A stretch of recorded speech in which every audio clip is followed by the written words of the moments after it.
right, good morning. We are on Tzadi Daled Amud Aleph by the two dots. It's a Chai B'mita, okay? So that's the second column, the article, the second column on 94a, 1. It's a Chai B'mita, Pater Af L'mita. So we spoke about the fact that if a person, the Mishnah told us, if a person carries a live person on a bed, then you're going to be exempt not only for carrying the live person, but also for the bed that the person is being carried upon. And the Gemara is going to discuss over here, we'll get to the principle underlying this whole thing. We touched upon it briefly, but we'll unpack it a little bit more. But basically, it seems the principle seems to be carrying a live person, you're exempt. And when we spoke about yesterday, there's like an ikar and a tafel. There's like the main thing and the things which is secondary to it. So since you're exempt for carrying a live person, which we'll discuss why in a moment, so too you're going to be exempt for the thing which is holding the live person, because that's secondary to the live person. That's the bed in this context. So again, a person's lying on a bed and two people go and carry the bed outside, totally exempt. Okay, says the Gemara. Let's say that this Mishnah goes like the view of Rav Nassan and not the Rabbanan. Titania, we'll see what they're referring to. We see in a brisa, if a person carries out an animal, a domesticated animal, a wild animal, or a bird into a public domain, whether the animals are alive or have been slaughtered, whether alive or dead, a person is going to be chayav. Rav Nassan Omer, al shchutan chayav, you're chayav for carrying a slaughtered animal, val chayin pater, but for a live one, you're exempt. Why? And here's the principle, shachay nose es atzmo, because a living creature supports its own weight. So since it supports its own weight, you're therefore exempt. So Rav Nassan's telling us, if you carry an animal outside on Shabbos, you have a dog and you want to carry it outside, you have a bird, you want to carry it outside, and doing so, you are going to be exempt. So it sounds like our Mishnah, which says when you carry a person on a bed, who's the Tana who holds that you're pater for such a thing? It's Rav Nassan and not the Rabbanan. Says Rava, turn the page, I'm a Rava. Rava says, Afilu Timur Rabbanan. No, our Mishnah could even go like the dissenting view in that Mishnah we just quoted. Why? Ad kan lo pli Rabbanan alei Rav Nassan, ela bevehema chayva of. When did the Rabbanan argue with Rav Nassan, only in regards to an animal, animals? De misharbati nafshayu, because they stiffen themselves when someone holds them. Right? If you pick up, a dog, a creature, whatever it is, it's going to get like all rigid. It's not like a child or a person who gets carried, right? Aval adam chai. But if you're carrying a live human, they help, right? If you carry not an infant, but a child who wants to be carried, they allow you to carry them. It's a whole different story. Afilu Rabbanan modu, there the Rabbanan would agree as well. Okay, so basically what we're coming out is that when it comes to human beings, everyone agrees, this principle of chai noses atzmo, that a human being carries himself, and therefore if you carry a human being outside on Shabbos, a live human being on Shabbos, you are not going to be chayiv, because ultimately this principle chai noses atzmo. When it comes to an animal, carrying an animal, there the Rabbanan say no, because they stiffen themselves, whereas Rav Nassan says no.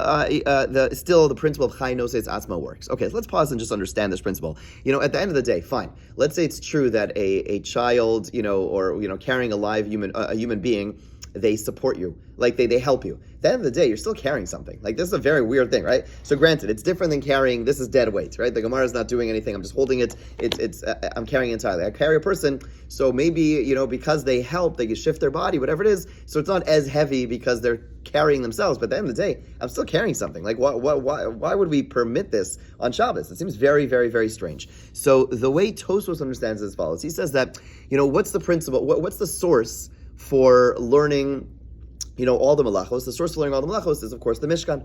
He says, if you look through the entire building of the Mishkan, there are no animals that were ever carried. There's nothing live that was ever carried. Okay, why?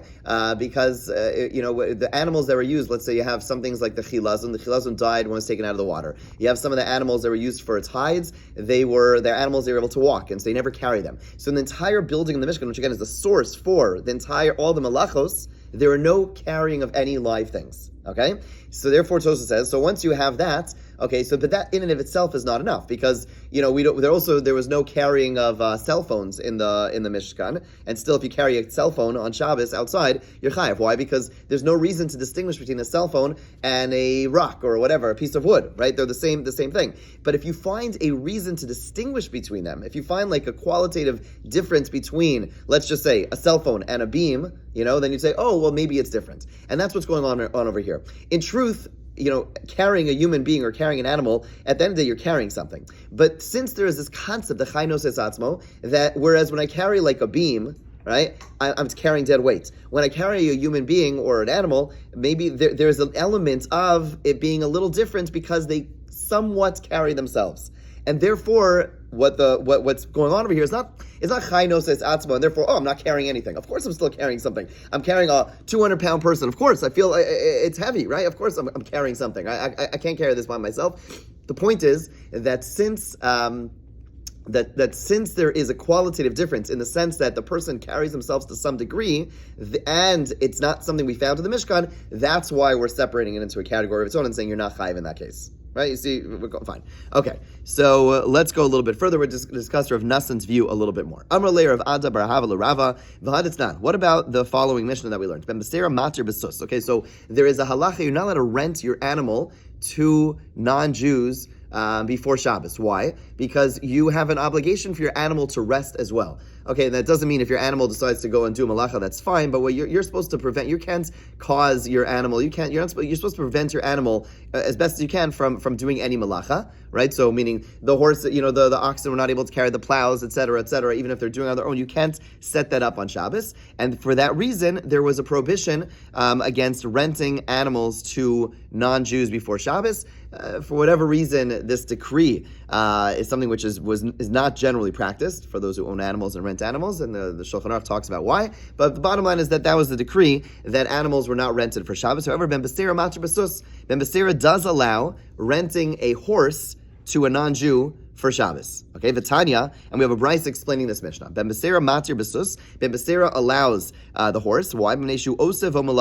Because the horse does a type of labor she'ein chayavin alav chatas, which you are not chayav chatas for. Now, what's the typical labor of a horse? It carries a person. A person rides on the horse. Okay? So again, Ben Basera is saying the reason you're allowed to rent a horse is because the malacha that it does, i.e. having a person ride on it, that's not a malacha that would be chai v'chata. So what does that imply?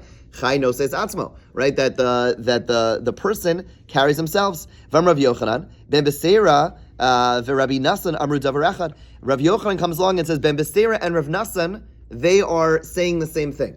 Okay, so Ben Basera over here, who's saying that you could rent a horse to a non-Jew because the malacha that the horse is doing is carrying a person, right? Is the same as Rav Nassan, who told us that you are what? That you're allowed to carry animals out on Shabbos, a live animal out on Shabbos. Shechai noses atzmo.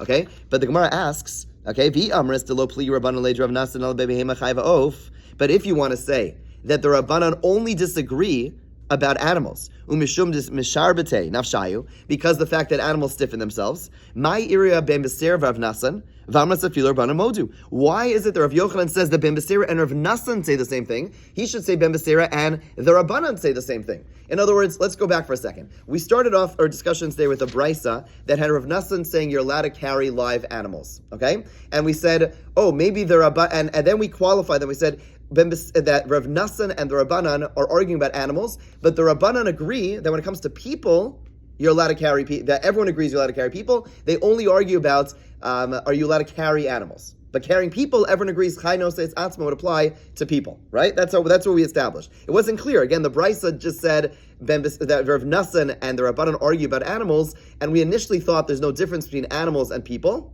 And then we said, no, there's a difference between animal and people. Rav Nassan and the Rabbanan argue about animals, but by people, everyone agrees, chai noses atzma.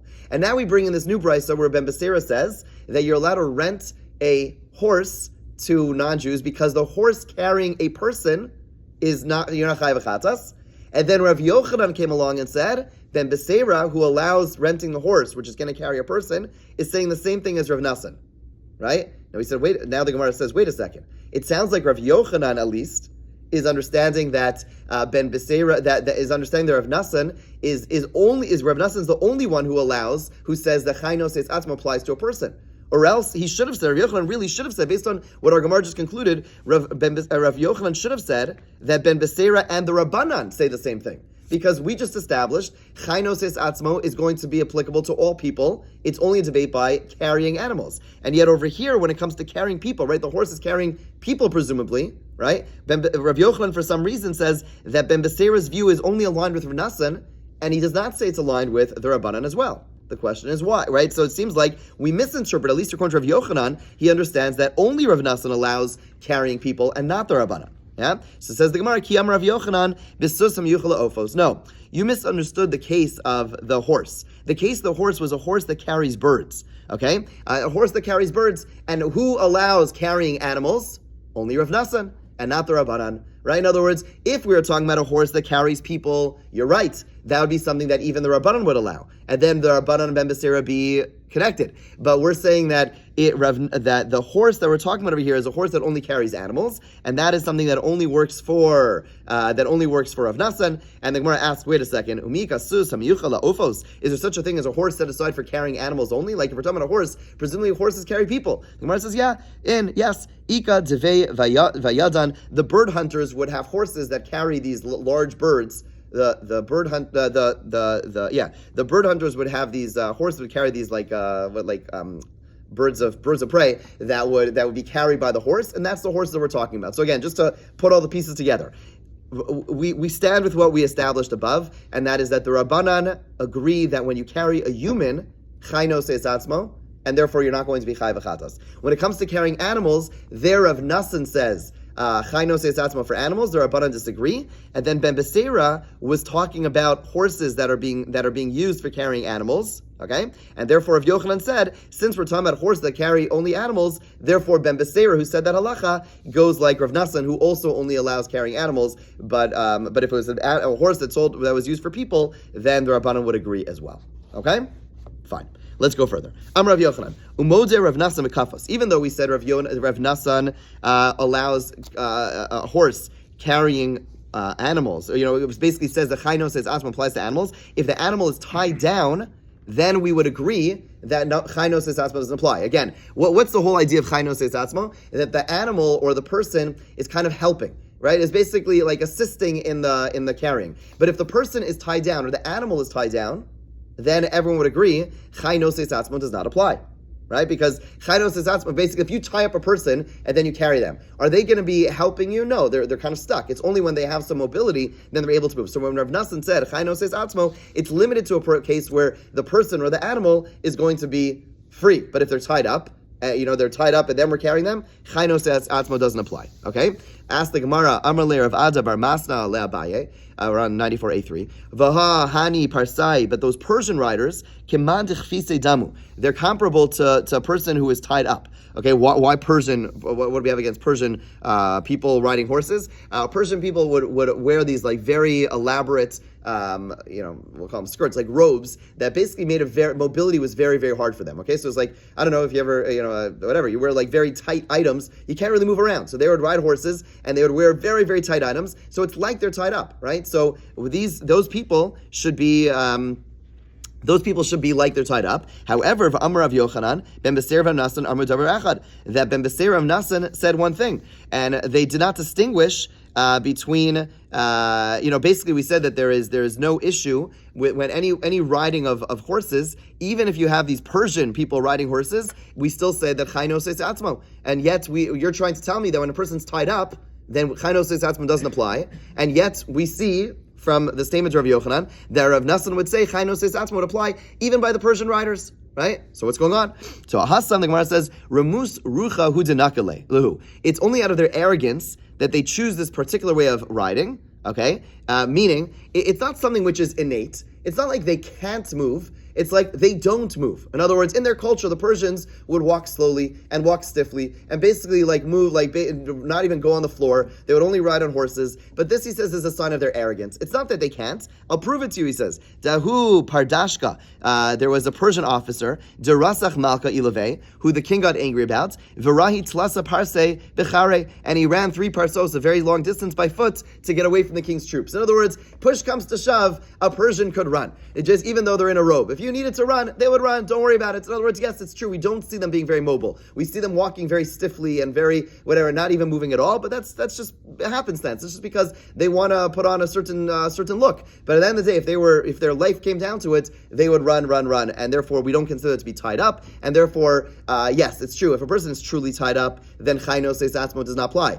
But if a person is just wearing tight clothing, and we typically see them as if they never move, they're like they're a teenager, whatever it is, they're like completely immobile, they're just like slouching, whatever it is. No, that's not the reality. If someone put a gun to their head, they're on the move. Okay? And therefore that chai noses atzmo would still apply in such a case. Okay? Makes sense? Okay, fine. Now we're going to get into this. So we're going to get into a bit of a lumdish discussion about malacha she'eina tzricha legufa. Okay, let's go back to what that is. We saw a debate about malacha. What is malacha she'eina tzricha legufa? The Mishnah told us that if a person takes a corpse out of a house, you're chayav. That was a Tanakama. Rav Shimon says you're pater when I take a corpse out of a house. Why does Rav Shimon say you're pater? He says you're pater because it's constantly called malacha she'eina tzricha legufa, which means that that the only time you're going to be chayav is when you're doing something for like a higher purpose. You're doing it to do a higher purpose. What does that mean? That means that if a person has a corpse in the house, why are they taking it out of the house? It's not that they want it out of the house.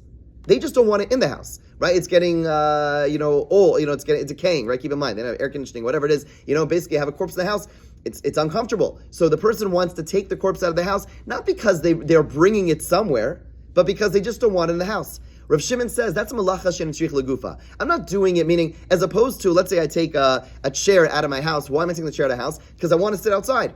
There, I want the chair outside. As opposed to, I just don't want the corpse here, right? That's the difference. So everyone would agree, if I take a chair out of my house so I could use the chair elsewhere, that's malacha she'eina legufa. I need the chair outside. Cool, everyone agrees you're chayav. But when I take a corpse out of the house, I take something, let's say, that smells out of the house, then according to the Rabbanan, I'm chayav. According to Rav Shimon, he says, no, it's malacha she'eina legufa. I don't need it for its innate, I'm not doing it for a constructive higher purpose of, I want it outside, I just don't want it here. And therefore he says, in those cases, you're going to be pater. And we're going to analyze Rav Shimon's view over the next little bit. Okay? Says the Gemara. So, Esa meis b'mita, right? The Tanakama said, this is a quote from the Mishnah, it said that if you carry a corpse on a bed, then you're going to be chayav. Okay, so to an olive-sized piece of the corpse, and then the ends of the Mishnah said Rav Shimon exempts in these cases of carrying a corpse outside of the house. Okay, Amar Rabba Bar Chana, Amar Rav Yochanan. Okay, Amar Rav Yosef, Amar Rav Shimon Lakish. Okay, so now we have a statement made by either Rav Yochanan, and Reish Lakish that what's poter higher Rav Shimon. We're now on Tzadi Dalet Amud Beis. Af b'motzes hameis lekovro. There Rav Shimon would say you're pater even if you're taking the corpse in order to bury the person. Okay, now that is a much more novel. Okay, so meaning that let's say I'm taking the corpse outside in order to bury it. So there, I'm doing it, this is still going to be called a malacha she'eina tzricha legufa. Why? Because even though it's going to be beneficial for the object, in other words, from the perspective of the person, they just don't want the corpse here. But from the perspective of the object, right, the object is going to be quote unquote benefited by going outside and being buried. Right, meaning this is a benefit for the item. So there, one could have argued, no, that is called a malacha she'eina tzricha legufa. Since I'm taking the corpse and I'm doing it for the corpse because the corpse now is going to be buried. Still, that's called a malacha she'eina tzricha legufa. Okay, there's a great most of you on the foot over here. Let's look at an article. If you look at source number footnote number 1, second paragraph. Let's just read that together because it's I think it says it very clearly. Okay, so see that footnote number 1, second paragraph. The Gemara now elaborates more extensively upon Rav Shimon's position in these matters. Conceivably, we might see a labor as having inherent benefit in one of two ways. It can be a benefit to the person performing the act, or it can be a benefit to the object being acted upon. The difference between the two can be seen in the case of one who takes a corpse to a cemetery in order to bury it there.